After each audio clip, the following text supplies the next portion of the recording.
Bien, vamos a iniciar entonces con el trabajo práctico número 3.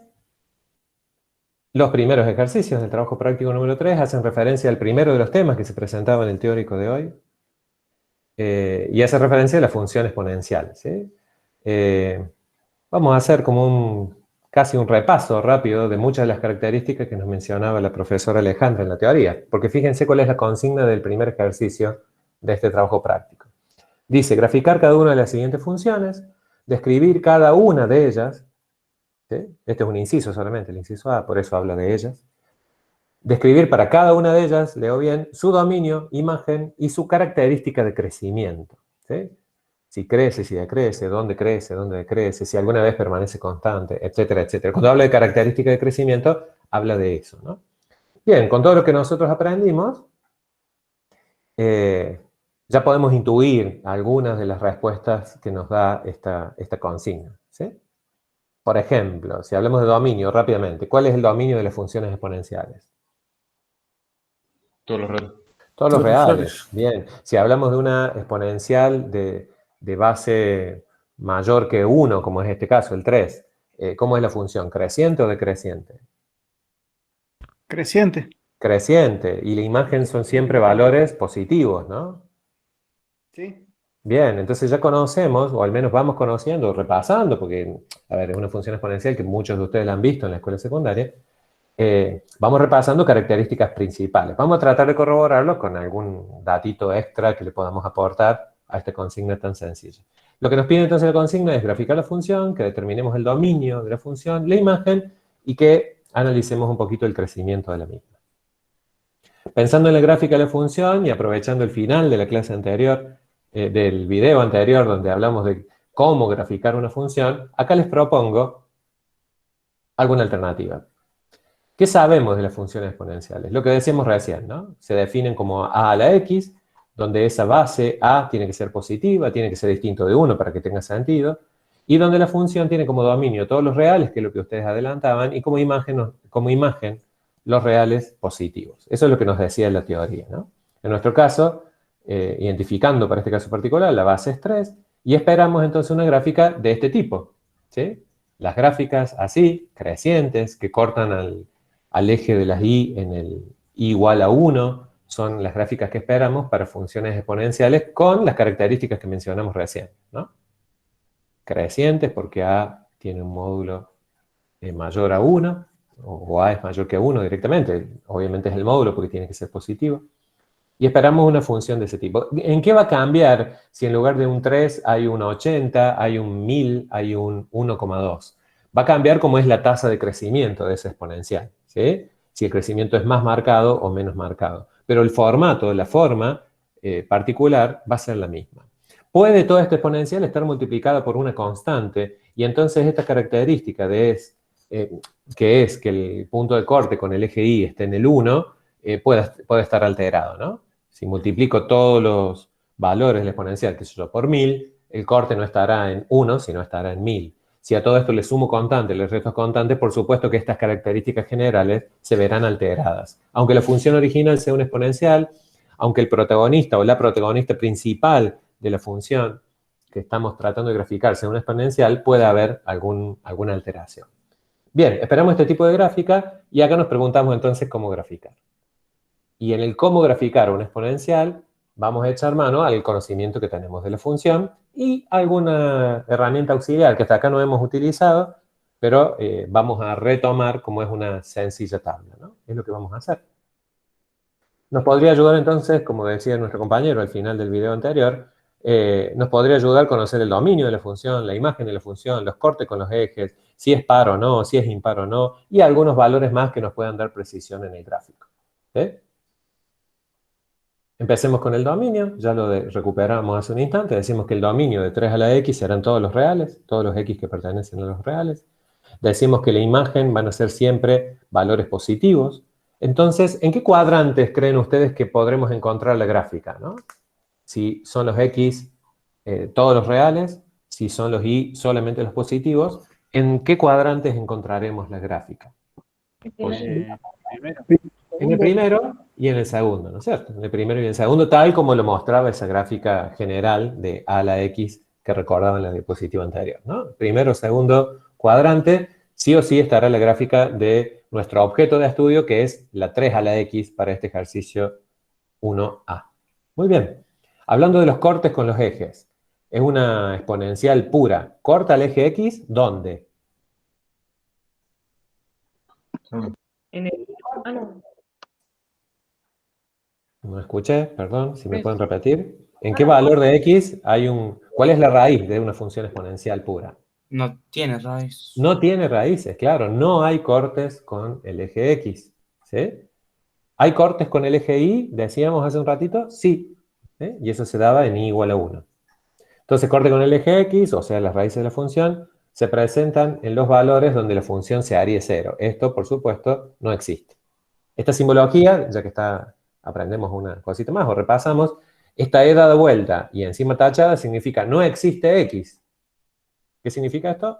¿Cómo se lee? No existe lo que sigue. No existe x, tal que 3 a la x sea igual a 0. Dicho de otra manera, como bien lo adelantan ustedes, la gráfica no tiene cortes con el eje x. ¿Sí? No tiene raíces.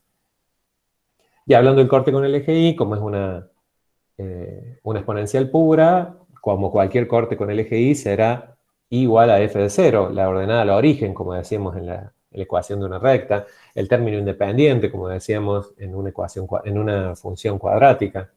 ¿Sí? Entonces, será evaluar nuestra expresión de la exponencial en 0, en x igual a 0. 3 a la 0 es 1, por lo tanto, como todas las exponenciales puras, la gráfica corta el eje de las y en y igual a 1, que es lo que anticipamos ya hace un ratito cuando decíamos cuál era nuestra expectativa para este tipo de gráfica, ¿no? Paridad. ¿Será una función par? ¿Qué opinan? ¿Es simétrica respecto del eje y? No. No, claro, no es simétrica. Para nada simétrica, ¿no? Entonces, no va a ser par. ¿Será simétrica respecto del origen? No, tampoco. Tampoco, ¿no? Entonces uno esperaría que no es ni par ni impar. Datos que, si yo desconozco la función, saber si es par o es impar, me darían pistas respecto del gráfico, ¿no? Volviendo a otras metodologías para graficar funciones, ¿no? Lo podemos nosotros hasta verificar analíticamente. Para saber si era par, recuerdan que teníamos que verificar esta igualdad, la igualdad que nos daba la teoría respecto de las funciones pares. O sea, nos preguntábamos si f de x era igual a f de menos x. F de x es 3 a la x para nuestro caso, listo, no hay nada que hacer. F de menos x es 3 valuado en menos x. Pero 3 valuado en menos x, como el exponente es negativo, es equivalente a dar vueltas, ¿se acuerdan? Decíamos la base de la potencia, ¿sí? Para transformar en un exponente positivo. Entonces es equivalente a decir 1/3 a la x. Esta es una de las propiedades de la potenciación, ¿no? Entonces me pregunto, ¿es lo mismo 3 a la x que 1/3 a la x? No, nada que ver, no son iguales, por lo tanto no es par. ¿Sí? Si nos preguntáramos si es impar, aunque ya intuíamos que, como conocemos ya la forma de la gráfica general, ya intuimos que no es impar, lo podemos también determinar analíticamente. ¿Sí? Si f de menos x era 1/3 a la x, menos f de menos x, lo único que le hace es agregarle un menos adelante al resultado que ya habíamos obtenido recién por acá, ¿no? Entonces ahora comparamos. ¿Será lo mismo 3 a la x que menos 1/3 todo a la x? No, no es lo mismo, ¿no? Por lo tanto, acabamos de deducir que no es impar. De paso repasamos estos conceptos de paridad que no está de más repasar porque son temas de esta primera parte de la asignatura. Insisto, si la consigna fuera, vuelvo a las preocupaciones que solemos tener respecto de cómo va a ser el examen. Si la consigna fuera simplemente graficar, esto ni siquiera haría falta escribirlo. En todo caso, solamente decir la función no es par ni impar, entonces no espero gráficas simétricas, nada más que eso. Este agregado, esta demostración analítica de que no es par ni impar, fue como un agregado para repasar esos temas, nada más. Y una tabla de valores, ¿no? Una tabla de valores acá sí nos puede orientar para dar más precisión, como lo hacíamos cuando éramos chicos, ¿no? Le damos valores a x y obtenemos valores de la función. Esa tablita que en algún momento de nuestra historia matemática fue la única herramienta que teníamos para graficar, ¿sí? La idea es ir engrosando nuestro bagaje de herramientas para no depender solamente de una calculadora o de un graficador que ya hace el trabajo por nosotros, sino de ir analizando y entendiendo por qué se dan los cambios en funciones. Hoy son funciones matemáticas, Recuerden que el día de mañana van a ser funciones que representan algún fenómeno físico que ustedes quieren controlar, que ustedes quieren predecir, que ustedes quieren mejorar. De eso se trata, ¿no? De que lo que hoy es una función matemática, que es una variable donde la variable se llama solamente x, donde la función se llama, en el mejor de los casos, f, g o h, el día de mañana va a ser el objeto de su trabajo. De eso se trata esto de ir agregándole herramientas matemáticas a un análisis mucho más preciso, matemáticamente hablando, y mucho más generalizable pensando en la aplicación de la matemática. Bien, fíjense, acá hice una tablita, puse valores, -2, -1, 0, 1, 2. Algunos de estos valores ya los esperaba, ¿no? Cuando x es igual a 0, esperamos, por supuesto, que el corte con el eje y se dé en 1, ya los conocía. Y estos otros valores no van a hacer más que agregarle información a la gráfica que esperamos, ¿no? Gráfica que tendrá una forma así. Fíjense, acá, rápidamente, esto lo podríamos haber hecho en papel, pero bueno, lo hice para presentárselos rápidamente acá. Lo único que he hecho acá es graficar los pares ordenados que obtuve de esta tablita. Valuar 3 a la x en -2 será 3 a la -2, eso da un noveno, cuando x vale -2 y vale un noveno positivo, que es este valor que está acá. Un noveno es 0,11, 0,1 periódico, ¿no? Entonces aparece por acá, en escala, y así con cada uno de estos pares ordenados están representados aquí, ¿no? El tercero está aquí, el cuarto cuando x vale 1 y vale 3 es este par ordenado, el quinto cuando x vale 2 y vale 9, etcétera, etcétera, ¿no? Con eso, sabiendo que la gráfica tiene que pasar por acá y todo el conocimiento que tenemos, podríamos bosquejar también el resto de los puntos, que son infinitos, que no será una gráfica exacta, que es muy precisa si lo hago con un graficador, por supuesto, como lo he hecho yo acá, pero que no hará falta hacerlo si esto fuera un examen escrito, algunos puntos de referencia y un bosquejo aproximado de la gráfica. ¿Qué es lo que no puede faltar en una gráfica de una exponencial? ¿Dónde no me puedo equivocar? ¿Dónde no me tengo que equivocar en la gráfica de una exponencial? Es en lo que pedía la consigna, ¿no? En los puntos de corte. No vaya a ser que grafiques una exponencial pura pasándote para este lado. No vaya a ser que el punto de corte no lo hagas acá en el 1. No vaya a ser que no lo hagas creciente, etcétera, etcétera, ¿no? Eso es lo que hay que observar en cuanto a lo nuevo que aporta el conocimiento de este tipo de funciones a las funciones que ya venimos manejando. ¿Se entiende? ¿Preguntas hasta acá? No hay preguntas. Continúo entonces, un poquito más. Sobre el dominio ya hablamos entonces, son todos los x que pertenecen a los reales. Sobre la imagen, todos los reales, en este caso valores de y, positivos.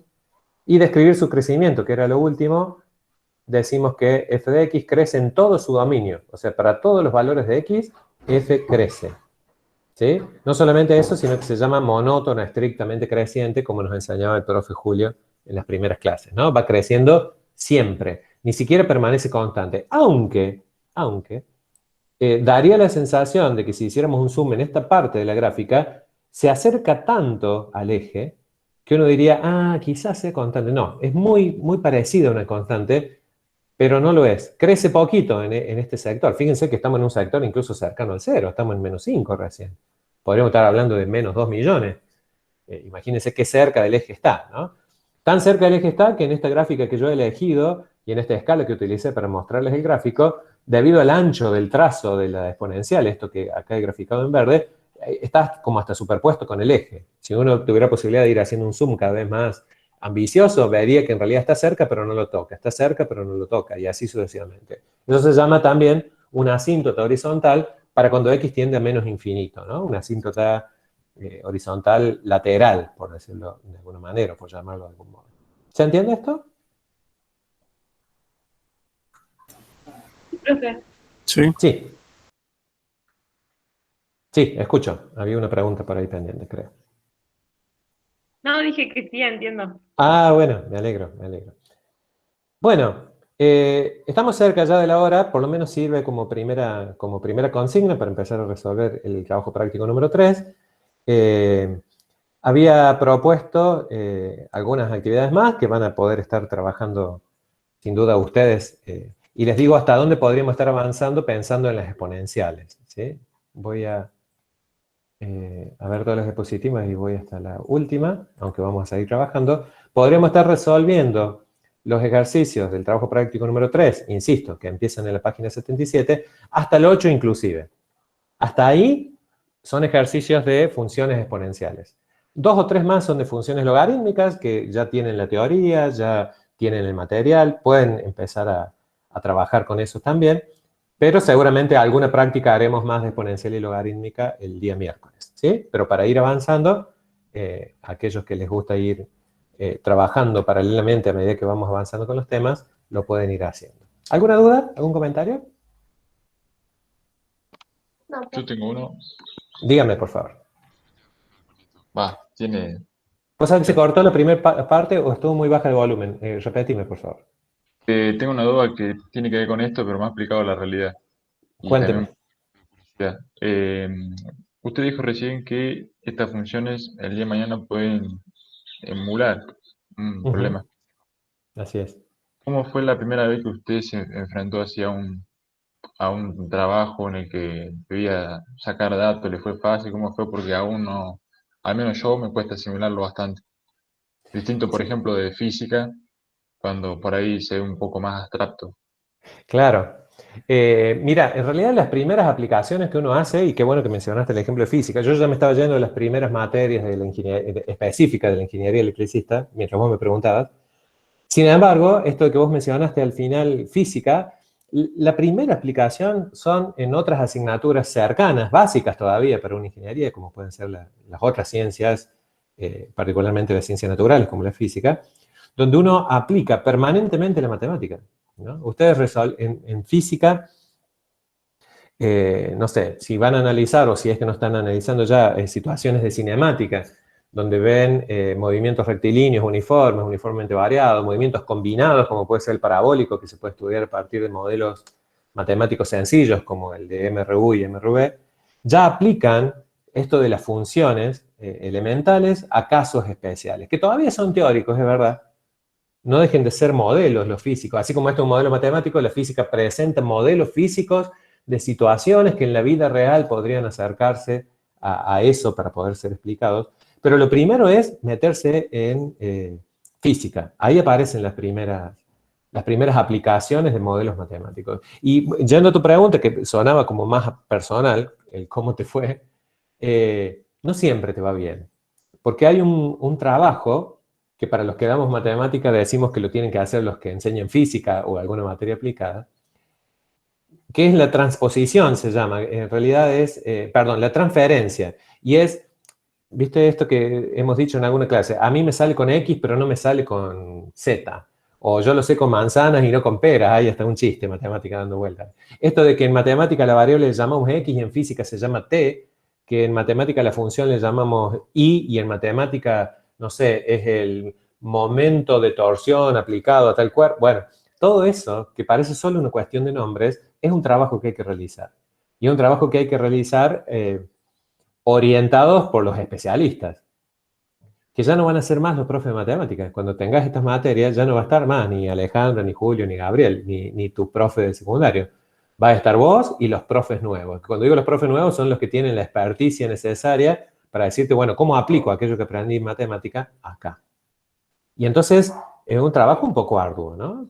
Pero, ¿cuál es la ventaja? De que se supone que si nosotros ya estamos aplicando estos temas es porque hemos pasado por un trabajo de abstracción importante, por un trabajo lógico importante, por un trabajo de comunicación importante. Entonces tenemos un bagaje muy, muy piola encima nuestro. Y destrabando esas cuestiones que a veces son de nomenclatura o de traducción entre el lenguaje matemático y el lenguaje real, se va allanando el camino, ¿sí? Después, más adelante, utilicé modelos matemáticos, cálculos integrales o derivados de funciones en electrónica digital, en las máquinas eléctricas, en la carga y descarga de, no sé, de capacitores, en funciones matemáticas que simulaban el rendimiento de un panel fotovoltaico, como decíamos los otros días, o simplemente una función senoidal que emula, como decís vos, como bien decís vos, a un fenómeno periódico como puede ser la corriente alterna. Bueno, hay un sinfín de aplicaciones permanentes donde al principio cuesta un poquito esa traducción del lenguaje, pero una vez que logra uno destrabar eso, tiene como una herramienta fuerte. Insisto, no solo por la herramienta en sí, sino por todo lo que fue adquiriendo para aprender esa herramienta, que en definitiva creo que es lo que va a quedar, ¿no? No me preocuparía si dentro de 4 años nos encontramos en los pasillos de la facultad y te tomo un examen de cálculo 1 y no lo aprobas. No me preocupo. Me preocuparía si no supieras dónde buscar información, cómo relacionar esa información, cómo buscar todo lo necesario para resolver un problema de ingeniería o un problema de la carrera un poco más avanzado. ¿Me explico? Sí, por eso entonces ingeniería también es una manera de pensar, dice. Sí, en ese sentido sí, sí. Aunque suena a un cliché comercial, tiene que ver con eso, sí, sin duda. Un ingeniero cuando se recibe no tiene las soluciones a todos los problemas. Tiene en realidad un importante cúmulo de experiencia en resolver problemas tipo y entiendo, o uno esperaría, la capacidad de hacer jugar con todas esas soluciones que ha logrado para un problema nuevo, ¿no? De eso se debería tratar. O una solución nueva para un problema viejo, que sería un golazo. Herramientas. Genial. Claro, tal cual, tal cual. Bueno, muchísimas gracias por la atención, gracias por el tiempo, que tengan un hermoso fin de semana y si no hay más, consultas, interrumpo acá la grabación y en todo caso nos saludamos informalmente después de eso.